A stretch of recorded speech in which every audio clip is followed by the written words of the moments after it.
Sa nakaraang video, bahagyang tumagilid ang ulo ng Reyna, at ang dreamy na tingin niya kay Lin Tian ay parang may tumatalbog na kuryente sa pagitan nila. Hindi ko alam kung nasaan ang fairness, baka ikaw ang tumulong sakin para hanapin yun.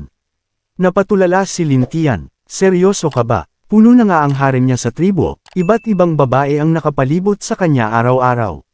Pero kahit ganoon, hindi niya inakala na makakabangga pa siya ng ganitong klaseng kapalaran, at first meeting pa lang nila ng Reyna. Seryoso ba ako o hindi, hawakan mo lang ang konsensya ko, malalaman mo, sabi ng Reyna. At walang kabog-abog, hinawakan ng Reyna ang kamay ni Lin Tian at idinampi sa lugar na tinawag niyang konsensya. Isang matinding kilabot, parang electric shock, ang bumulusok sa katawan ni Lin Tian.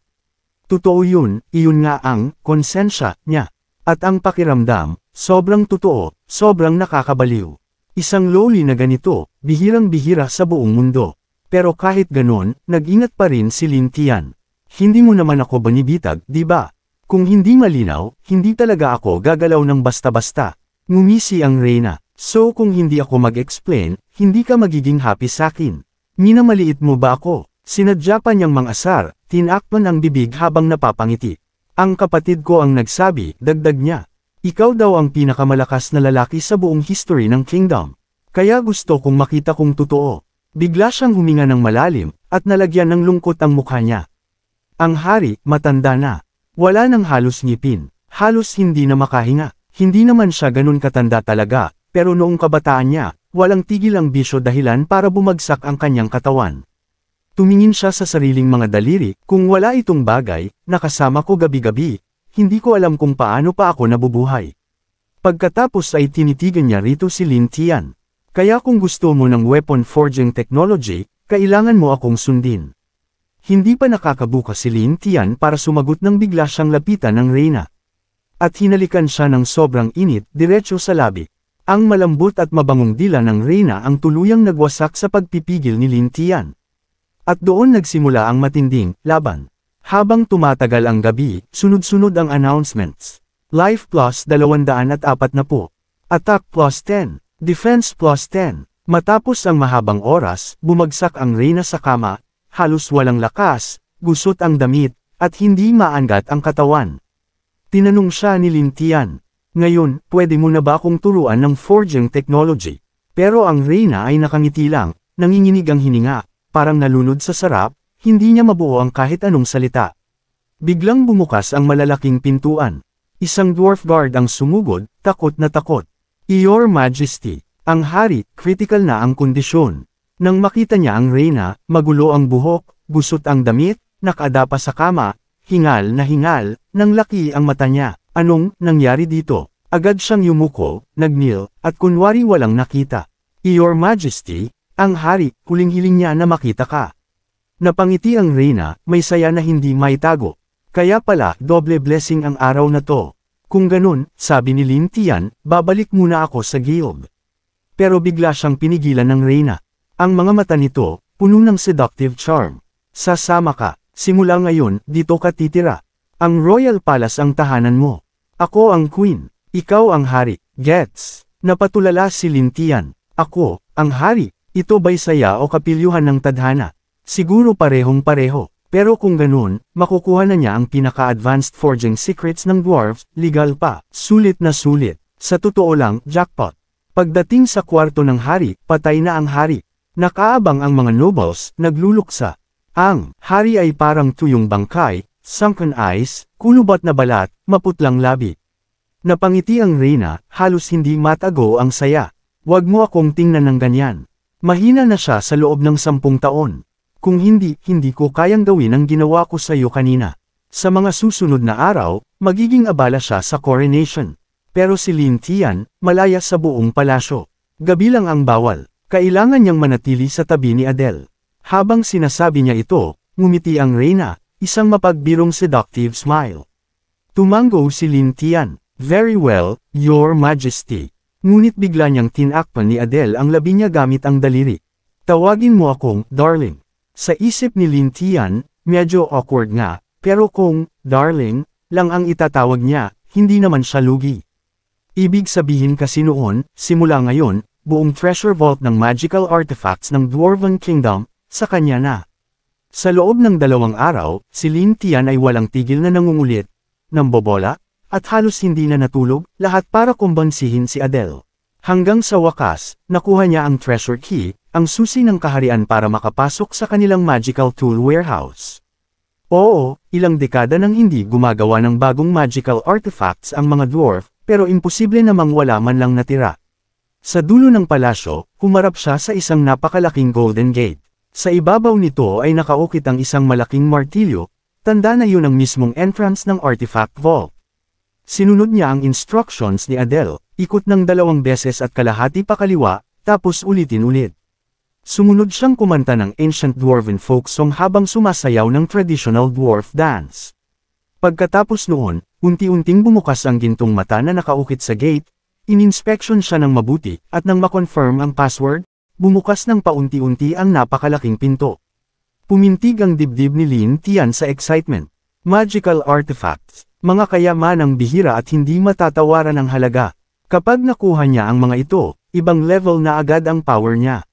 Pero pagpasok niya, walang kumikislap, walang treasure, walang kahit ano. Isang bakanteng silid na makapal ang alikabok, may sapot ng gagamba sa bawat sulok, at sunod-sunod na shelves na walang laman. Napamura si Lin Tian, ramdam ang bigat ng pagkadismaya. Puro kat-amaran ang kaharian na to.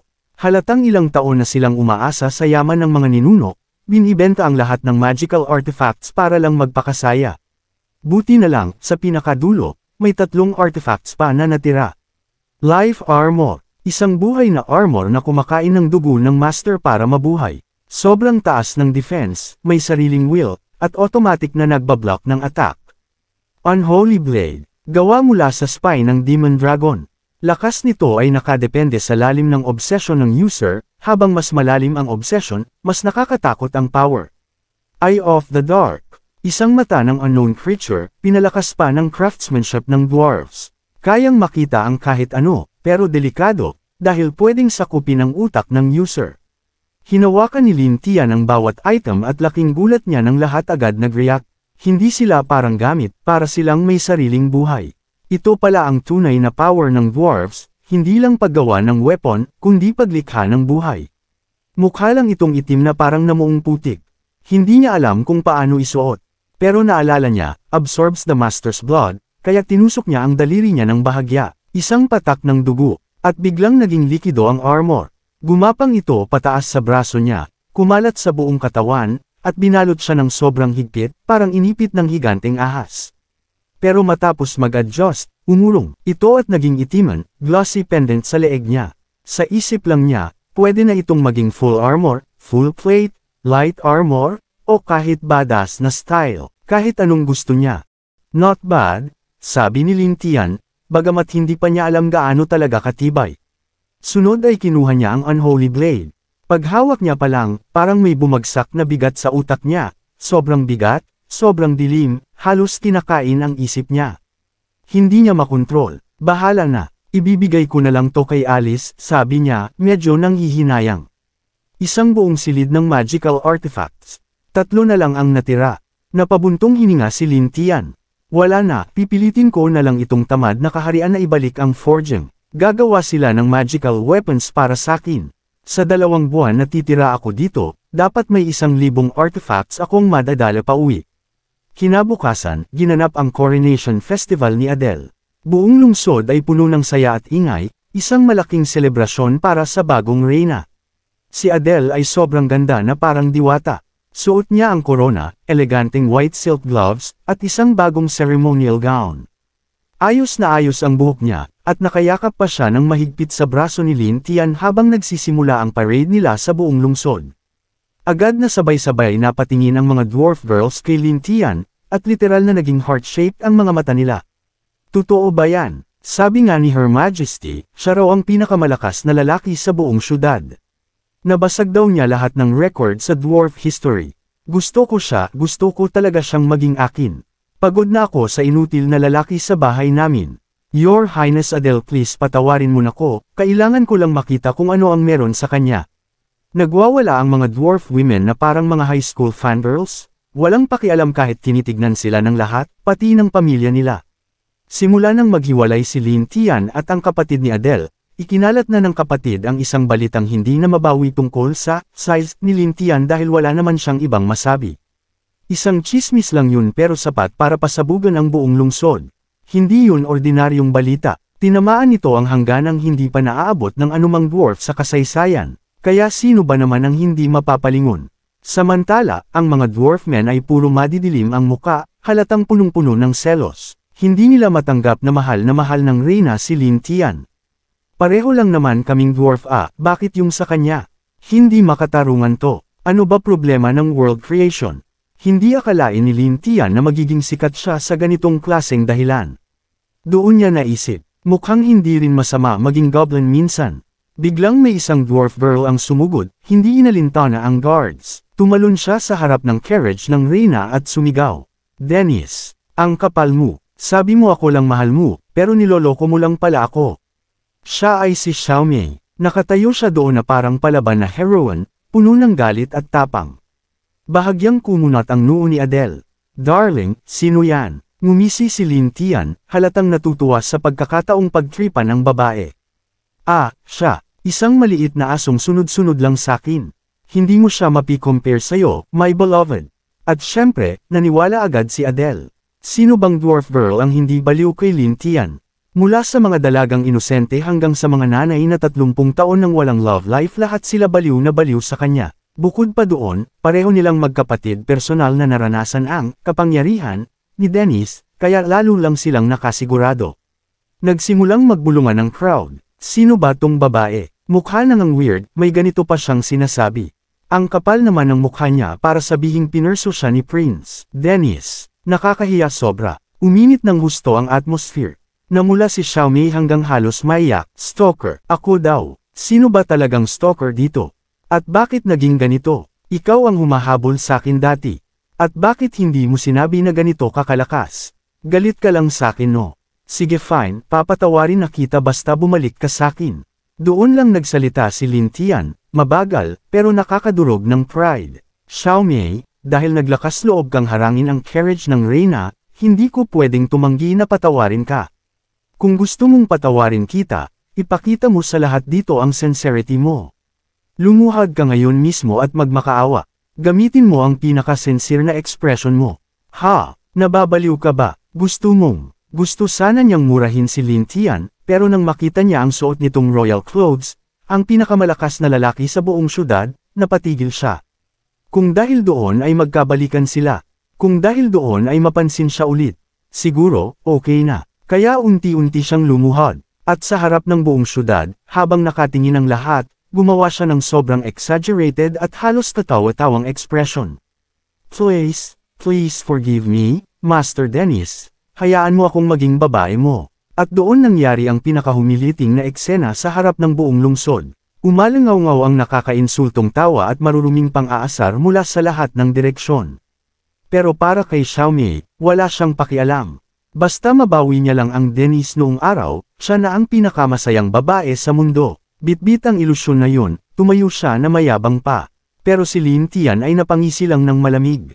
Guards, dalhin niyo tong baliw na to na tumatakbo sa gitna ng daan. Ilayo niyo siya sa paningin ko. Nakakasuka siyang tingnan. Napahagikak si Adele, seductive at playful. Oh my love, ang sama mo talaga. Doon tuluyang nabasag ang mundo ni Xiaomei. Para siyang hinihiwa-hiwa mula ulo hanggang paa. Dennis, paano mo nagawa to sakin? Sinunod ko lahat ng sinabi mo. Bakit ayaw mo pa rin akong patawarin? Pati pagbalik mo sakin pumapayag na ako. Pati, kahit matulog ka ulit sakin.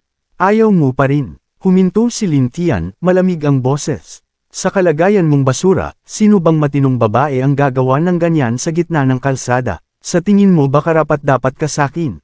Tumalikod siya na parang wala lang nangyari, at magkasama silang nagpatuloy ni Adele sa pagmamando sa carriage na parang tunay na royal couple. Si Xiaomei naman ay bumagsak sa lupa, wasak, humahagulgol. Paano nagbago ng ganito ang Dennis na kilala ko? Kahit anong pagsisisi, kahit anong pighati, wala nang saysay. Samantala, ang mga dating kakilala ni Dennis, tahimik na natuwa. Sa wakas, nakita na rin nila siyang maging ganito kalupit. Natapos ang parade, at sumabog sa kasiyahan ang buong syudad, alak, pagkain, at walang katapusang selebrasyon. Pagbalik ni Lin Tian at Adele sa palasyo, nagsimula ang engranding banquet. Sobra itong marangya, puro rare delicacies, kumikislap ang mga chandelier, at puno ng maharlikang kababaihan at mga dalaga. Dahil si Adele ang magiging queen, mas dominant ang babae sa banquet. Kaya karamihan sa mga bisita ay wives at daughters ng mga powerful families. Isa-isang binati sila ni Lin Tian, sobrang gentleman at palido ang manners. Good evening, ako si Denise. Isang malaking honor na mapalibutan ng ganitong karaming magagandang ladies. May nagpakilala, ito si Duchess Jamila, ang dating gumagawa ng world-class magical artifacts. At sila naman sina Linda, at Winnie, mga mahalagang miyembro ng royal household. Nagbiro si Duchess Jamila, Your Majesty Adele, nanggaling mo talaga pumili ng lalaki. Yung una mong napili, binigay sa'yo ang trono. At ngayon, nabalitaan namin na yung meron siya, sobra raw. Remarkable. Totoo ba yun? Si Duchess Jamila, maganda, petite, at may halong mockery ang ngiti, ang nagtanong. Tahimik ngunit confident ang sagot ni Adele. Siyempre totoo. 10 taon na akong nagtiis. Sa wakas, naawa rin ang God sa akin. Minsan nga, iniisip ko baka si Zeus mismo ang incarnation niya. Ang kaharian nila ay matagal nang sumasamba sa 12 Olympian gods, at si Zeus, kilala sa pagiging sobrang babero at pang-akit sa mortal na babae. May tumawa, kaya pala kuminang ang kutis mo nitong mga araw na to, Your Majesty. Halatang nasa ulap si Adele sa sobrang kilig at papuri. Si Lin Tian naman, wala siyang pake sa tsismisan. Ang iniisip lang niya ay kung paano niya mapipilit si Adele na buksan ulit ang forges para gumawa ng magical weapons, kahit alam niyang malaking kalaban ang opposition. Gabi na, abala si Adele sa mga tungkulin bilang bagong reyna. Samantala, si Lin Tian ay nakahiga mag-isa sa isang silid, nagpapahinga. Dahan-daang bumukas ang pinto. May pumasok na anino at agad itong lumapit sa kanya. Prince Dennis, huwag kang maingay. Pag sumigaw ka, sasabihin kong sinubukan mo akong pilitin. Prince Dennis, sayang, dapat mas maaga pa tayong nagkakilala. Ang malas lang na kay Adele ka na. Medyo nagulat si Lin Tian. Pag nakita tayo ng queen, magwawala yun. At napaisip siya, ganito ba talaga ka, shameless ang mga dwarf women. Pero hindi siya tumanggi, hinayaan lang niya itong mangyari. Dahil si Jamila, kahit asawa ng duke, ay may tunay na kapangyarihan. Isa pa, may talento siyang halos wala nang natitira sa dwarven race, ang kakayahang gumawa ng world-class magical artifact, at iyon ang plano niyang gamitin. Pero sa paglapit ni Jamila, ano nga ba ang tunay na plano niya kay Dennis? Huwag kalimutang mag-like at mag-subscribe para malaman sa susunod na kwento.